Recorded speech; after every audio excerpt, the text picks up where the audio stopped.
Hola a toda la audiencia del canal Sin embargo, donde hoy tendré el gusto de presentarme para informar a ustedes que voy a estar colaborando semanalmente con mi video columna que he titulado Ángulo del Fraude. Soy Muna Buchaín, muchos de ustedes ya me conocen, me da muchísimo, de veras, muchísimo gusto poder compartir estos pensamientos que están vinculados siempre a la parte profesional y técnica, no tienen ninguna otra finalidad. Y hoy, domingo, inicio con gran gusto y compartiremos puntos de vista sobre temas vinculados a fraude y corrupción. Espero contar con su audiencia, con su escucha, pues cada domingo. Bien, pues se ha vuelto muy común entre nosotros y lo hemos visto, lo hemos vivido, lo hemos manifestado en muchísimas ocasiones. A mí me ha tocado hacerlo públicamente en algunas entrevistas, programas, también a través de la vida académica a la que ahora me dedico, en estos términos, ¿no? Cuando hablamos de moches, conflicto de interés, soborno, nepotismo, parentela, amiguismo, y todo esto que se expresa y a lo que ya nos hemos acostumbrado muchísimo como parte cotidiana de nuestra vida, pues estamos refiriéndonos a actos de corrupción, simple y sencillamente actos de corrupción en las cuales en lo cual podemos percatarnos más bien que diariamente amanecemos con una nota distinta sobre temas vinculados a este tipo de conductas que no solamente se ven en el sector público, esto es bien importante aclararlo, sino también en el sector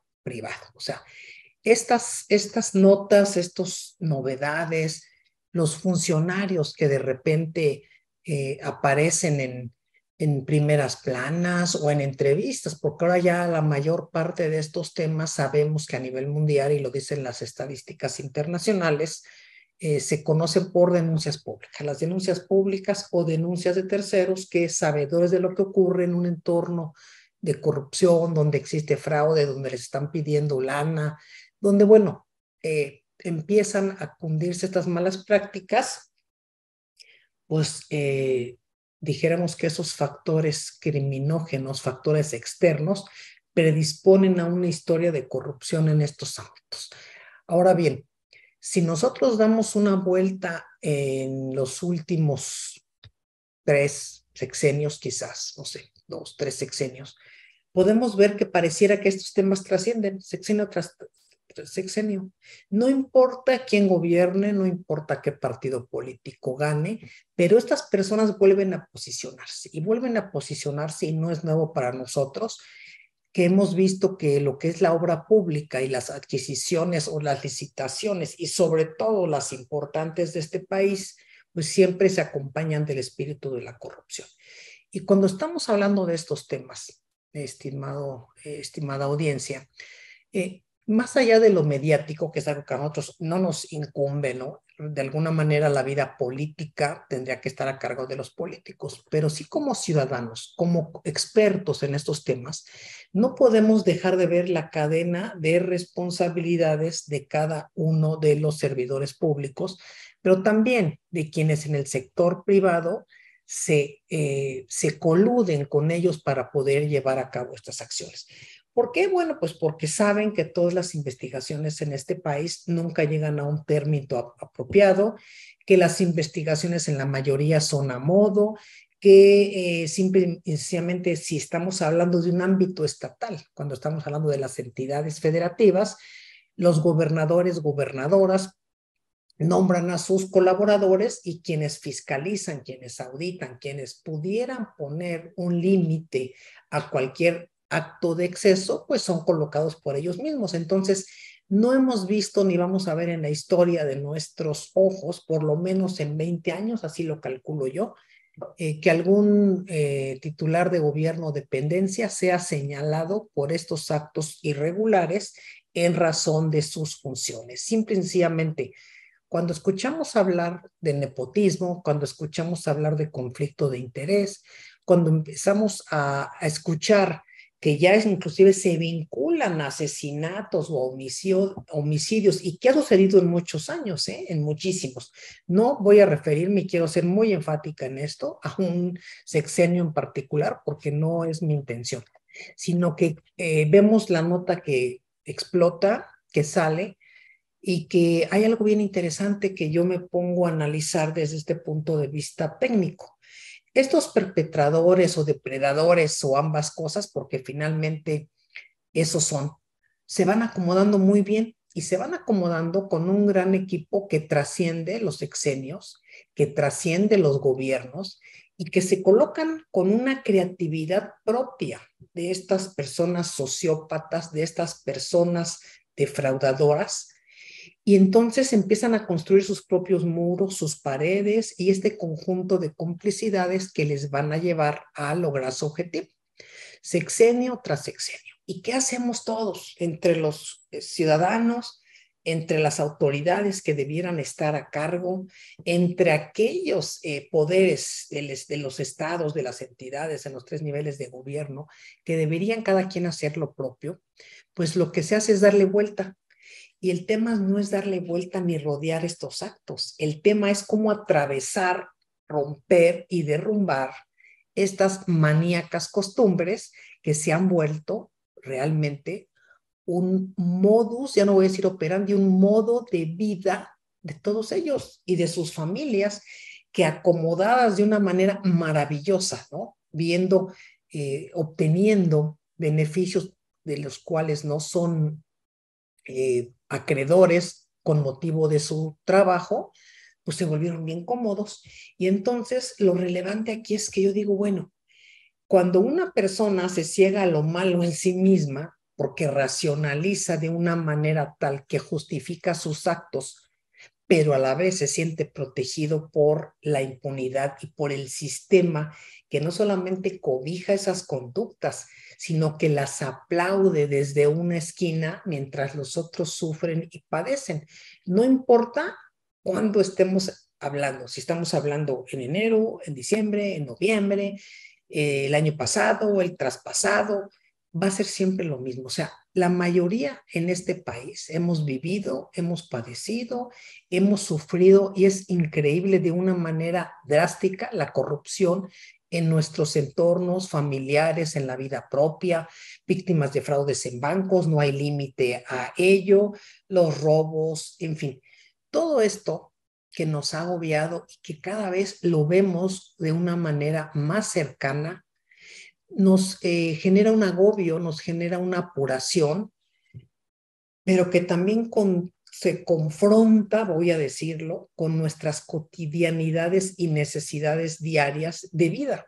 Y entonces somos pocos los que tenemos el tiempo o le dedicamos el tiempo para leer o escuchar con atención los discursos, pero no lo que nos están diciendo para escuchar las palabras vacías o no, lo que no nos dicen atrás de una noticia, lo que no nos dicen atrás de una nota. El fraude del día o el acto de corrupción del día implican algo, implican, a ver, ¿por qué están construyendo este discurso? ¿Quién lo está construyendo? ¿Por qué? ¿Qué pasó? ¿Por qué sucedieron estos hechos? ¿Por qué ahora que de repente sale, y voy a tomar las notas de estos últimos 2 días, que hay actos de corrupción en esta o en otro estado vinculadas al nepotismo y al manejo de obra pública y de adjudicación de licitaciones, cuando eso ha existido, y lo repito, a lo largo de sexenios, sin que nadie le haya interesado detenerlo, a nadie? Ahora he oído voces que dicen, bueno, es que antes lo hacían con mayor cuidado y no eran tan cínicos, lo hacían. Ahora resulta que nos gusta que nos vean la cara. Fíjense, en verdad creo que no hay hoy día quien ponga límites a la libertad de robar que se han arrogado muchísimos funcionarios, de desviar, de negociar impúdicamente cargos, obras, licitaciones, aseguramientos, bueno, incluso te venden protección, ¿no? Y si relacionamos esto con actos de fiscalización en los cuales he sido experta durante más de 25 años, a lo que me dedico ahora en la consultoría privada, vemos cómo al no haber una verificación, una fiscalización, una auditoría, una supervisión, pues simplemente lo que hay es una caja abierta para que todo aquel que tenga la creatividad y un motivo fabricado pueda jerarquizar estas necesidades suyas creadas, por supuesto, a través de sus conceptos de necesidad más allá de lo que deben de vivir, y entonces no solamente construye razonamientos que le llevan a echar a andar esta andanada, sino que identifica inconsistencias, identifica esos espacios y se accede perfectamente, se saben y se conocen. Es increíble cómo entre todos ellos pueden generar esa cadena de eslabones que los lleva a obtener entre todos el dinero del pueblo. Y el dinero del pueblo significa que adiós a los resultados que debieran realizarse en cualquier entidad pública. Hemos visto cómo los titulares de los órganos internos de control los cambian, por lo menos yo lo he visto en este último sexenio, han transitado en las más importantes más de 3 y 4 y hasta 5.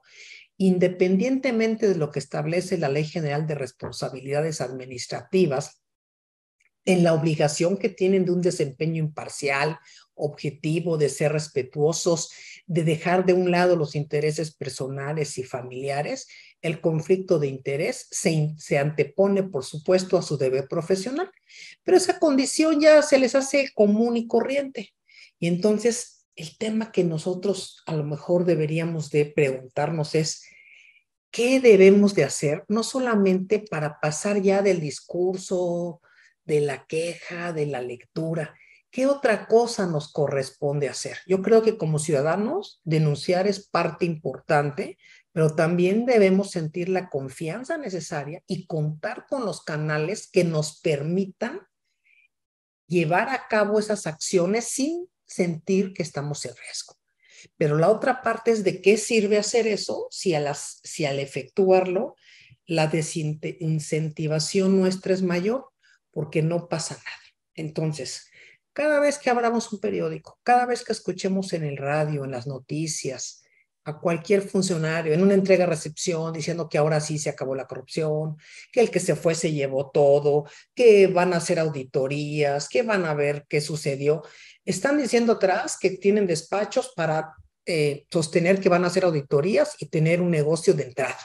Y entonces jamás sabemos los resultados de las auditorías, jamás sabemos qué pasó, no hemos visto una entrega-recepción limpia, no hemos visto un gobernador que salga limpio. Bueno, ¿qué les puedo decir? ¿No? Y esta es la primera entrega que hago hoy y me quedo con 1000 cosas en mi cabeza. Pero yo creo que algo muy importante es que no nos cansemos de denunciar y de decir lo que pensamos. Y sobre todo, siempre cuidando nuestra integridad. Porque algún día, yo creo que vamos a vivir sin corrupción. Muchas gracias, buenas tardes. Gracias a todos ustedes por ver esta columna. Suscríbanse a este canal, espero tener muchísimo auditorio. Déjenme comentarios y darle like. Gracias.